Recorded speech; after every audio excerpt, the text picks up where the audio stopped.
دوستوں، بزرگوں اور بھائیوں، ثواب کے لیے سے نماز و روشنی پڑھیں۔ اللہم صلی علی محمد وعلی آل محمد کما صلیت علی ابراہیم وعلی آل ابراہیم انک حمید مجید۔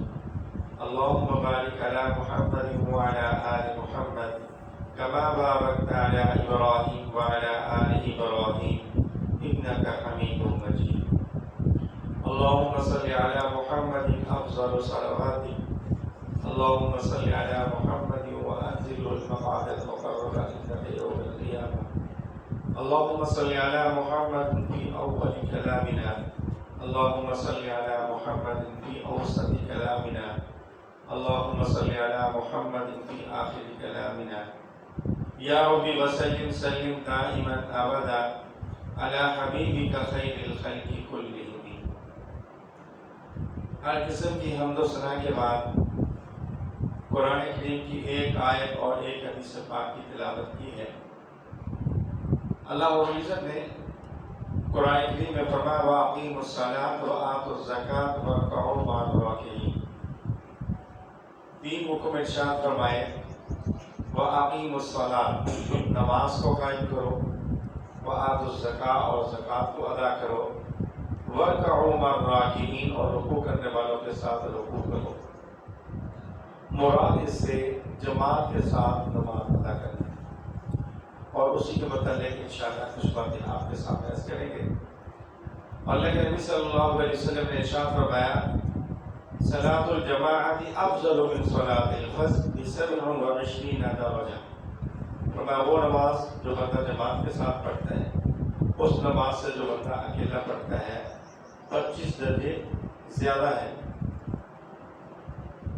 ہم مسلمان نماز تو پڑھتے ہیں الحمدللہ، لیکن گھروں میں پڑھ لی، بازار پہ پڑھ لی، دکان پہ پڑھ لی، اپنی زمین پر پڑھ لی، لیکن جماعت کی تاکید بہت زیادہ ہے۔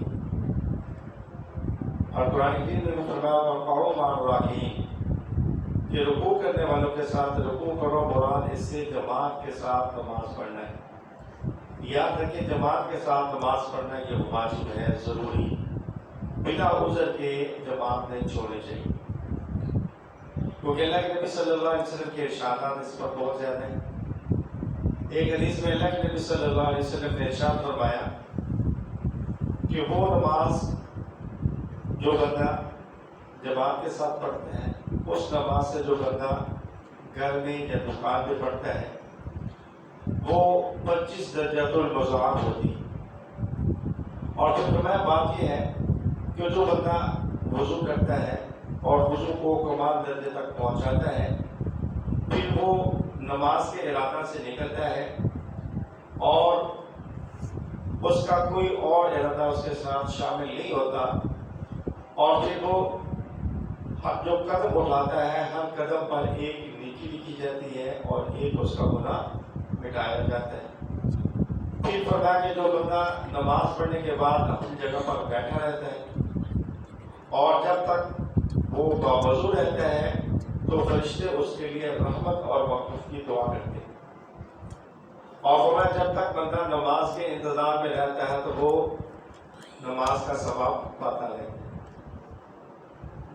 تو اس سے پتہ چلا کہ نماز کا جماعت کے ساتھ پڑھنا اکیلا پڑھنے سے بعض احادیث میں 27 درجے کا ہے اور بعض میں 25 کا ہے۔ تو بہرحال دنیا کے منافع کی خاطر ہم دیکھتے ہیں کہ ہمیں نفع کہاں سے زیادہ حاصل ہوتا ہے تو ہم وہاں پہنچ جاتے ہیں، لیکن دین کے نفع کی باری آتی ہے تو ہم سستی کا مظاہرہ کرتے ہیں۔ اگر ہمیں پتہ چل جائے کہ ہماری قریب والی دکان سے ہمیں یہ سودا اگر بالفرض 100 روپے کا مل رہا ہے اور اس سے اگلی دکان پر یا اڈے پہ چلے جائیں وہاں وہ چیز ہمیں 90 روپے کی ملے گی، تو ہم کوشش کریں گے چلو یہاں کوئی بات 2 قدم چل کے وہاں سے لے آتے ہیں۔ پھر ہمیں پتہ چل جائے کہ مونگی وغیرہ کے اندر ہمیں وہ چیز 80 روپے کی ملتی ہے تو ہم وہاں چلے جائیں گے، اور اگر وہ چیز ہمیں پتہ چل جائے کہ 75 روپے کی ہمیں ملتی ہے گوئلہ شہر کے اندر تو ہم وہاں جائیں گے۔ تو جیسے میں نے عرض کیا کہ دنیا کے منافع کی خاطر ہم کہتے ہیں کہ یار کوئی بات نہیں 2 قدم ہے چلے جائیں گے تو کوئی بات نہیں، اتنا ہمیں منافع ملے گا۔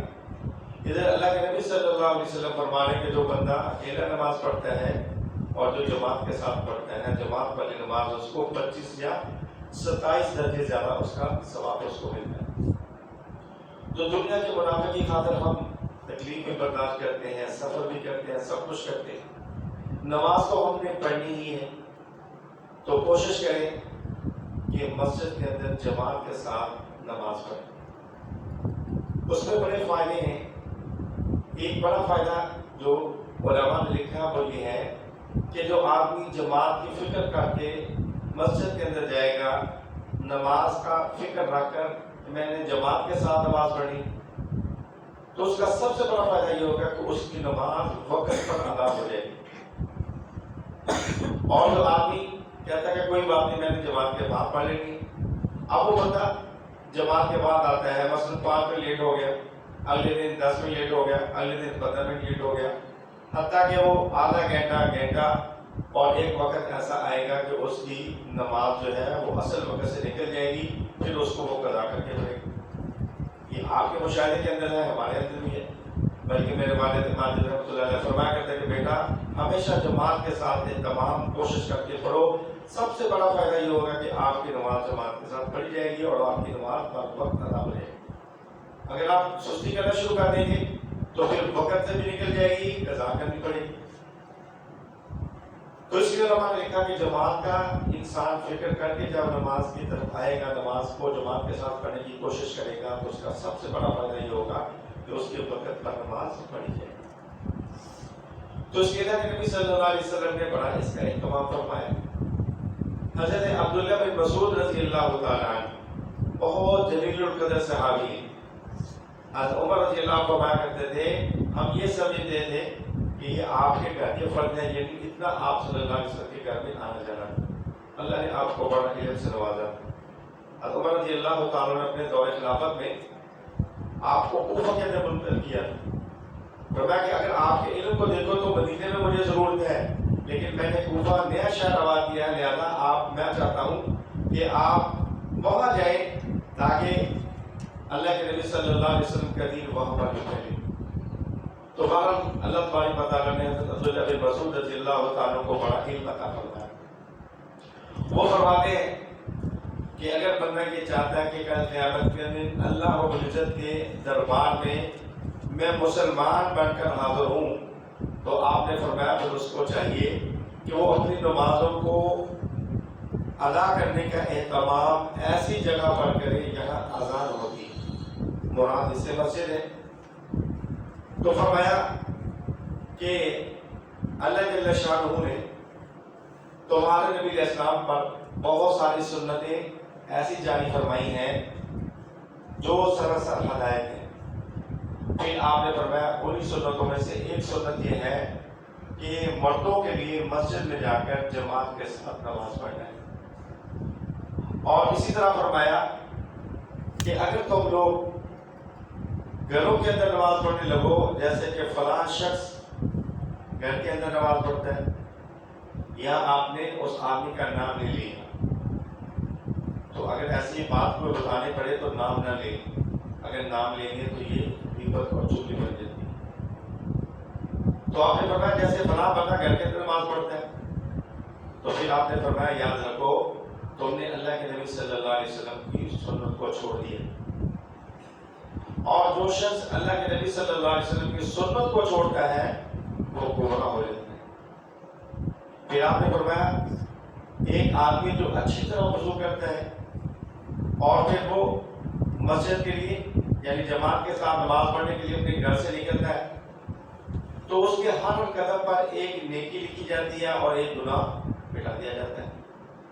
پھر فرماتے کہ ہمارا حال تو یہ ہوتا تھا کہ اگر کوئی کھلا منافق ہوتا تو وہ تو جماعت سے رہ جاتا، لیکن عام منافق کو بھی جماعت سے نماز چھوڑنے کی ہمت نہیں ہوتی۔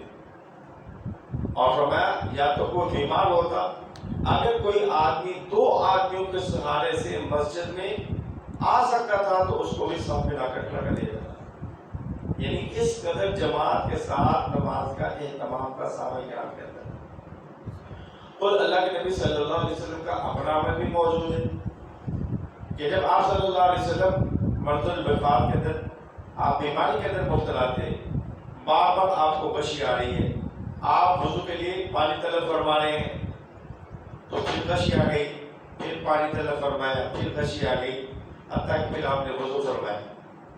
اور پھر آپ صلی اللہ علیہ وسلم یعنی ہم لوگوں کو یہ بتانے کے لیے کہ جماعت کے ساتھ نماز کا اہتمام اللہ کے پیغمبر ایسی حالت میں بھی فرما رہے ہیں کہ آپ صلی اللہ علیہ وسلم کو مرض کی بڑی شدت ہے، تکلیف بھی زیادہ ہے، بار بار غشی ہے، بہت زیادہ تھا کہ جو کپڑا آپ کے جسم پر رکھ دیا جاتا تھا وہ بھی اتنا تیز ہو جاتا تھا گرم، یعنی اس شدت کا آپ کو بخار ہوتا تھا. تو آپ نے اپنی امت کو سمجھانے کے لیے کہ آپ صلی اللہ علیہ وسلم کا عمل یہ ہے، وہ آخری عوامل میں آپ کا یہ عمل ہے کہ آپ صلی اللہ علیہ وسلم اس حالت میں بھی 2 صحابہ کرام کے سہاروں کے ذریعے سے، حضرت علی رضی اللہ تعالیٰ عنہ، حضرت عباس رضی اللہ عنہ کے سہاروں سے آپ صلی اللہ علیہ وسلم مسجد میں تشریف لے کے جا رہے ہیں. حدیث پاک میں آتا ہے کہ آپ صلی اللہ علیہ وسلم کا پاؤں مبارک بھی زمین پر جھکتا نہیں. یعنی آپ نے اس بیماری کی حالت میں بھی امت کو سمجھانے کے لیے کہ جماعت کے ساتھ آپ صلی اللہ علیہ وسلم شریک ہو رہے ہیں. تو آج ہمارا حال کیا ہے کہ تھوڑا سا بخار ہو رہا ہے، سر میں درد ہو رہا ہے اور نماز چھوڑ دیتے. دیکھیے فرض نماز مسجد میں آ کے پڑھے، باقی سنتے نفلیں آپ گھر میں پڑھے. وہ کہتا ہے کہ نبی صلی اللہ علیہ وسلم نے فرمایا اپنے گھروں کو قبرستان نہ بناؤ. کیا مطلب؟ جیسے قبرستان کے اندر نماز پڑھنا نہیں پڑھی جاتی، اس میں اپنے گھروں کے اندر سنت نوافل بلکہ انفرادی عبادت جو ہمارے ہاں شبرات کی عبادت ہے یا لیلۃ القدر کی رات ہے یا کوئی اور ایسی راتیں ہیں، تو کوشش کریں کہ مسجد کی بجائے ہم اپنے گھروں کے اندر ان کو عبادت کریں. ورنہ صحابہ کرام رضی اللہ تعالیٰ کے عمل کو آپ دیکھیں کہ ان سے یہ ثابت نہیں کہ وہ مسجدوں میں جا کے، بلکہ وہ انفرادی عبادت اپنے گھروں میں کرتے تھے. تو باقی سنتے نفلیں آپ اپنے گھر کے اندر پڑھیں، فجر کی سنت پڑھ کر آئیں، اس طرح زور کی پڑھ کر آئیں. باقی جو ہے وہ مسجد میں بھی پڑھیں، اچھی بات ہے، اگر اپنے گھر جا کر پڑھیں، لیکن فرض نماز جماعت کے اندر ہر صورت میں پڑھیں. تو جیسے میں نے عرض کیا کہ حضور نبی کریم صلی اللہ علیہ وسلم کا عمل موجود ہمارے پاس ہے کہ آپ بیماری کی حالت میں بھی جماعت کے ساتھ نماز پڑھیں. یہ امت کے لیے بہت بڑا سبق ہے، اور آپ صلی اللہ علیہ وسلم کا عمل ہمارے لیے یہ بہت بڑا ہمارے لیے عمل ہے کہ ہم اس کو بھولے نہیں کہ اگر اتنی زیادہ بیماری ہے کہ ہم 2 آدمیوں کے سہارے سے نہیں آ سکتے تو پھر تو معذور ہیں. لیکن اگر تھوڑی بہت تکلیف ہے تو اس کو ثواب کو مد نظر رکھتے ہوئے کہ 25 اور 27 درجے کا ثواب ملے تو آپ اس ثواب کو چھوڑیں. جیسے میں نے مثال دی کہ دنیا کے منافع کی خاطر انسان دور چلا جاتا ہے، لیکن دین کی منافع کی خاطر انسان سستی کرتا ہے.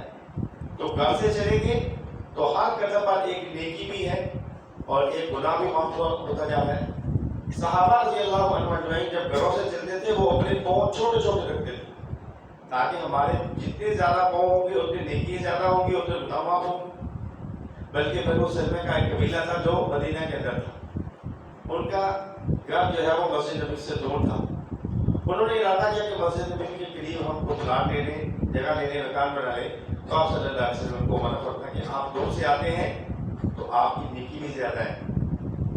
تو لہذا جو آدمی دور سے آتا ہے تو اس کے لیے تو بڑا فائدہ ہے کہ وہ اس کے آنے جانے پر جتنے قدم آ رہے ہیں اس پر نیکی بھی مل رہی ہے اور گناہ بھی معاف ہو رہے ہیں.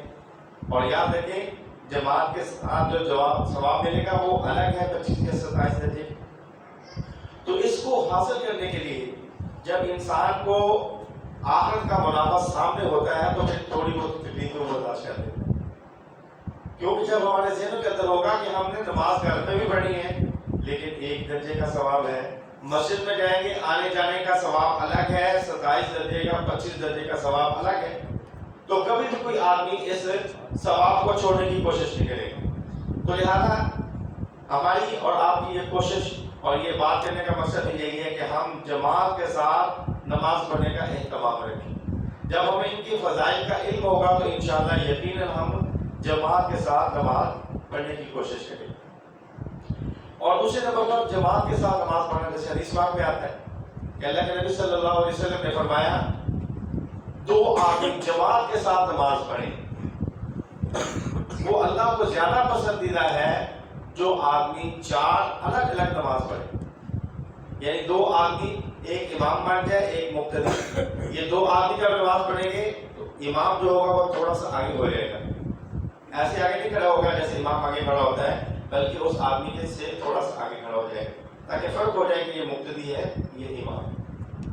اور فرمایا 4 آدمی جماعت کے ساتھ نماز پڑھیں، اللہ کو زیادہ محبوب ہے ان لوگوں کی نماز سے جو 8 آدمی الگ الگ نماز پڑھیں۔ اس طرح فرمایا کہ 8 آدمی جماعت کے ساتھ نماز پڑھیں، اللہ کو یہ زیادہ پسندیدہ ہے کہ جو 100 آدمی الگ الگ نماز پڑھیں۔ فرمایا جتنی بڑی جماعت کے ساتھ نماز پڑھے گا یہ اللہ کو زیادہ پسندیدہ ہے اس جماعت سے جو مختصر ہو۔ تو دوسرے نمبر پر ایک بڑا فائدہ یہ بھی ہے کہ جو بندہ جماعت کے ساتھ نماز پڑھتا ہے کہ یقیناً جماعت کے اندر کوئی اللہ کا ایک بندہ ایسا ہوتا ہے کہ جس کی وجہ سے اللہ سب کی نماز کو قبول کر لیتے ہیں۔ حضرت عبداللہ ابن ام مکتوم رضی اللہ تعالیٰ عنہ نابینا صحابی ہیں، بڑے جلیل القدر صحابی ہیں۔ سورۃ عبسہ ہے 30ویں پارے کے اندر، ان کی ابتدائی آیات کے اندر معاملہ یہ ہوا کہ اللہ کے نبی صلی اللہ علیہ وسلم کا خیال مبارک یہ تھا کہ مشرکین کے جو بڑے بڑے سردار ہیں نا ان کو دین کی دعوت دے دی جائے، تو اگر یہ دین کو قبول کر لیں گے جو ان کے پیروکار ہیں ان کو ماننے والے ہیں وہ تو خود ہی مان لے آئیں گے۔ جیسے یہ کہاوت مشہور ہے نا کہ بڑی مچھلی پکڑو گے چھوٹی مچھلی خود خود آ جائیں گی، تو آپ صلی اللہ علیہ وسلم کی رائے مبارک میں یہی تھی کہ اگر ان کو دعوت دی جائے گی تو باقی جو ان کے ماننے والے وہ خود خود ہی مان لیں گے۔ تو آپ صلی اللہ علیہ وسلم ان کو تبلیغ فرما دیں۔ یہ حضرت عبداللہ ابن ام مکتوم نابینا صحابی ہیں، تو آئے جس وقت آپ تبلیغ فرما رہے تھے انہوں نے آ کر نبی پاک صلی اللہ علیہ وسلم سے کوئی مسئلہ پوچھنا چاہا، تو نبی پاک صلی اللہ علیہ وسلم نے ماتھے پہ جس وقت کہتے ہیں نا بال ڈال دیے، یعنی تھوڑا سا آپ نے ناراضگی کا اظہار فرمایا، تو اللہ تبارک و تعالیٰ کو آپ کا یہ عمل اچھا نہ لگا تو فوراً اللہ نے آیات نازل فرمائی، فرمایا عبس وتولی ان جاءہ الاعمی، آپ تو شروع ہو گئے، آپ نے اپنے ماتھے پر بال ڈال لیا، کب ان جاءہ الاعمی جب آپ کے پاس نبی آیا، وما یدریک لعلہ یزکیٰ شاید وہ آپ سے کوئی پاکیزگی حاصل کرنا چاہتا ہے، آپ سے کوئی مسئلہ پوچھنا چاہتا ہے۔ تو حضرت عطا اللہ شاہ بخاری رحمۃ اللہ علیہ فرمایا کرتے تھے کہ عبداللہ بن ام مکتوم رضی اللہ تعالیٰ عنہ کی وجہ سے اللہ تبارک و تعالیٰ نے میرے نانا کو جھڑکا ہے، عبس وتولی۔ تو آپ صلی اللہ علیہ وسلم کا خیال یہ تھا کہ یہ تو بعد میں بھی مسئلہ پوچھ سکتے ہیں، لیکن چونکہ میں ان کو تبلیغ کر رہا ہوں تو آپ صلی اللہ علیہ وسلم کا یہ عمل اللہ کو پسند نہ آیا، تو اللہ تبارک و تعالیٰ نے فوراً اپنے محبوب کو یہ بات سمجھائی کہ ایسا نہ کرو۔ آپ ان کی فکر کر رہے ہیں جو دین کی فکر نہیں کرتے، آپ ان کی فکر کریں جو دین کی فکر کر رہے ہیں، جو آپ کے پاس مسئلہ پوچھنے کے لیے چل کر آ رہے ہیں، آپ ان کی قدر کریں۔ تو خیر کہ عبداللہ بن ام مکتوم رضی اللہ تعالیٰ عنہ صحابی رسول بھی ہیں اور جنت کا سرٹیفکیٹ بھی ان کو دنیا میں ملا ہے۔ ایک عورت آپ صلی اللہ علیہ وسلم کی شان کے اندر گستاخانہ اشعار کہا کرتی تھی، تو آپ نے اعلان فرمایا تھا کون اس کو قتل کرے گا، تو یہ عبداللہ بن ام مکتوم نے ان کو قتل کیا تھا۔ ایک لمبا واقعہ انشاءاللہ کسی موقع پر ذکر کریں گے۔ تو خیر یہ جو بات آپ کو بتانا چاہتا وہ یہ تھا کہ حضرت عبداللہ بن ام مکتوم رضی اللہ تعالیٰ عنہ نبینا صحابی ہیں، اور حضور سے عذر یہ پیش کیا کہ حضور میں نبینا ہوں، جماعت کے لیے گھر سے نکلتا ہوں، ٹھیکے بھی لگتے ہیں، آج تو الحمدللہ ہمارے راستے بالکل سیدھے ہیں، کبھی بارش کی وجہ سے چیکڑ وغیرہ ہو جائے تو الگ بات ہے، وغیرہ سیدھے راستے ہیں، آنے جانے کے لیے کوئی اتنی دقت نہیں، لیکن وہ یہ بھی نبینا تھی۔ تو آپ نے یہ عذر کیا حضور کیا مجھے آپ گھر میں نماز پڑھنے کی اجازت دے دیں کہ میں نبینا ہوں، آتے جاتے ہوئے ٹھیکے لگتے ہیں، بس اوقات زخمی بھی ہو جاتا ہوں، کوئی آنے جانے والا ساتھی بھی نہیں ہوتا۔ تو آپ صلی اللہ علیہ وسلم نے ان کو اجازت مرحمت فرما دی جو کہ وہ معذور تھے، لیکن عبداللہ بن ام مکتوم رضی اللہ تعالیٰ کے گھر نہیں پہنچے کہ اللہ تبارک و تعالیٰ نے حضرت جبرائیل علیہ السلام کو بھیجا، فرمایا میرے محبوب آپ نے ایسے آدمی کو گھر میں نماز پڑھنے کی اجازت دے دی کہ جس کی وجہ سے اللہ دوسروں کی نماز کو قبول کر دی۔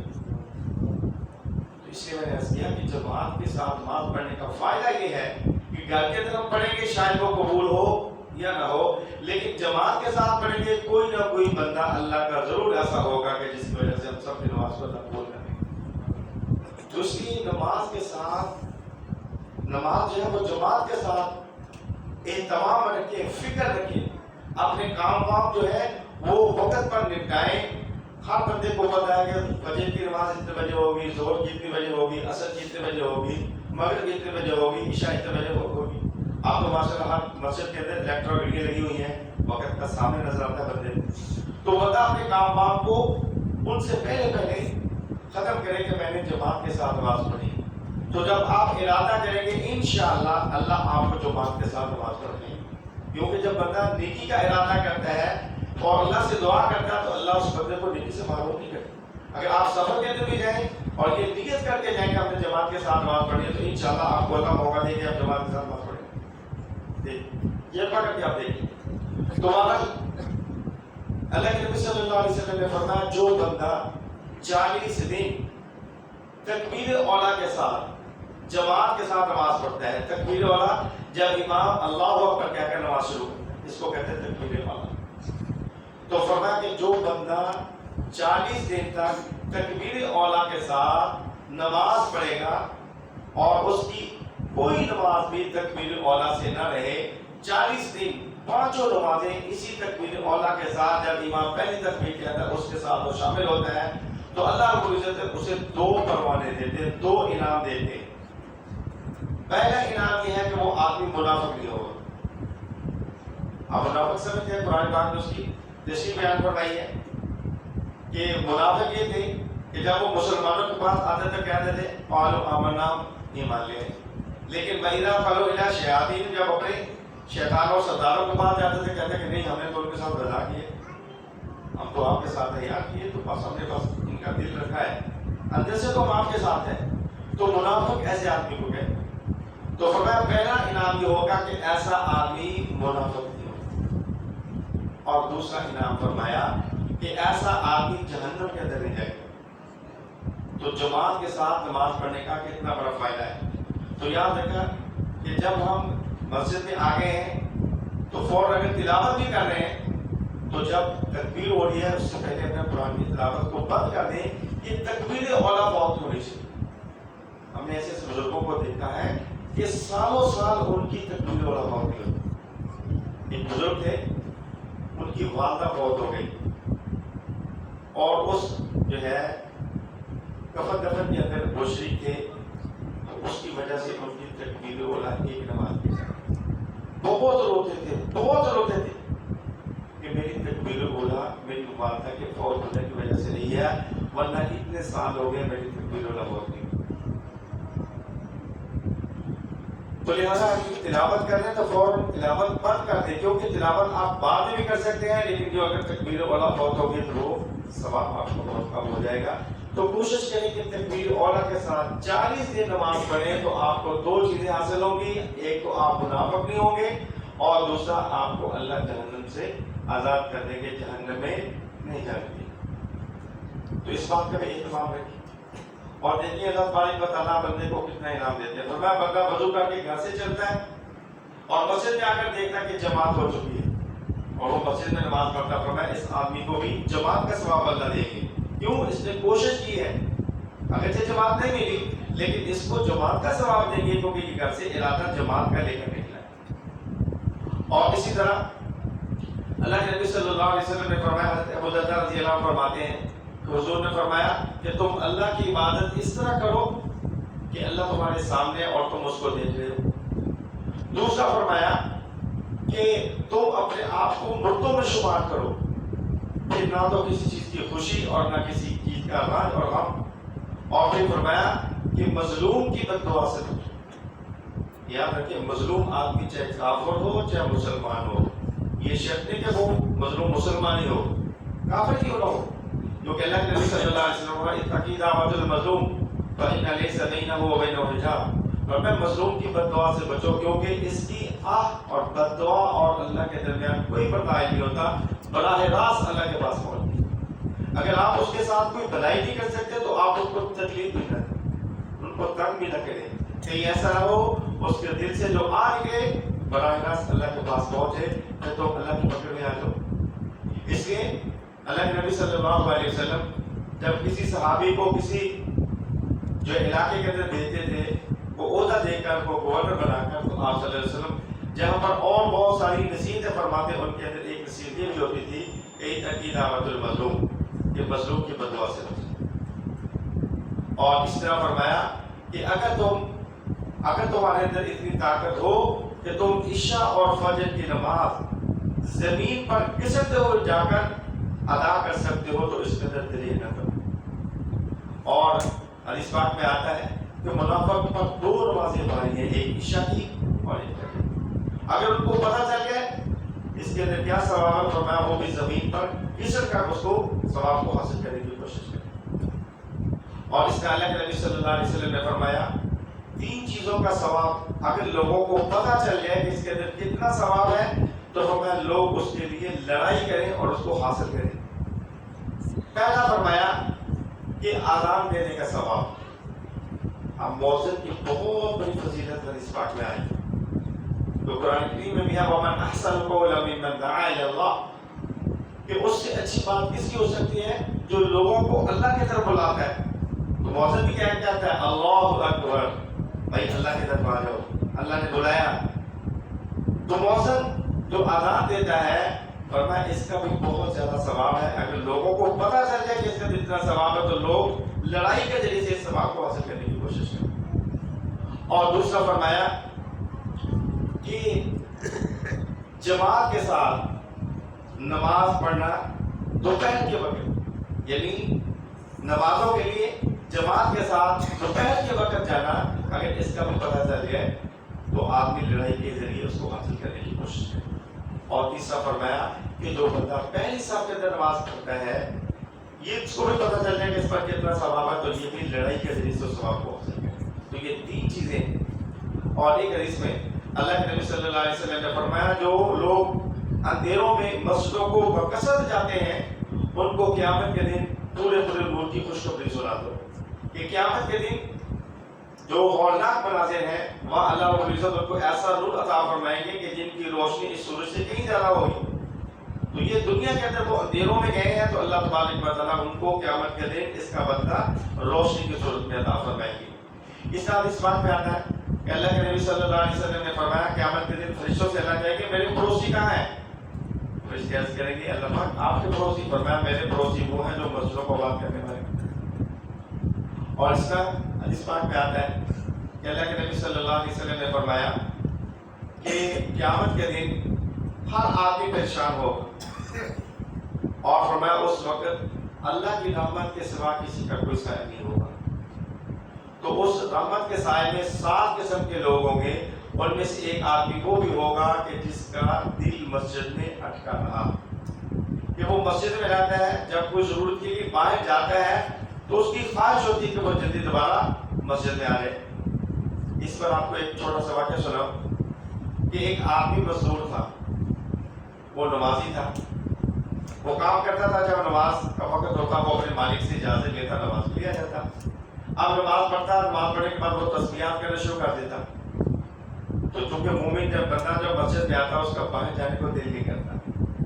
جیسے کہ محاورہ ہے کہ مومن مسجد میں ایسے محفوظ رہتا ہے جیسے مچھلی پانی کے اندر محفوظ رہتی ہے، کہ جب آپ اس مچھلی کو نکالیں گے پانی سے وہ تڑپنا شروع کر دے حتیٰ کہ جان دے دے. تو مومن بھی مسجد میں محفوظ رہتا ہے اس لیے کہ وہ گناہوں سے بچا رہے گا، کسی کی غیبت نہیں کرے گا، کہ قاتل سے نہیں ہوگی، جھوٹ نہیں بولے گا. تو وہ مسجد میں رہے گا، کوئی نہ کوئی نیک اعمال، تلاوت، نماز اور دعاؤں کے اندر مصروف رہے گا. تو وہ آدمی جو مزدور تھا وہ نماز کے لیے آتا، تسبیحات میں شروع ہو جاتا. ایک دن اس کا مالک آ گیا کہ یہ بڑی دیر لگا کے اب وہ مسجد کے دروازے پہ کھڑا ہو کر اس کو آواز دے رہا ہو بھائی باہر آ جاؤ. کہنا جی ابھی آیا. 2 منٹ کے بعد پھر آواز دی یار باہر آ جاؤ. جی ابھی ہے، ابھی تسبیحات کر رہا ہوں یہ تک مکمل ہو جائے. اب تیسری بار پھر اس نے کہا باہر آ جاؤ. کہا جی ابھی آیا. اب یہ وہاں پر اس کو آواز دے رہا ہے، یہ جا نہیں رہا.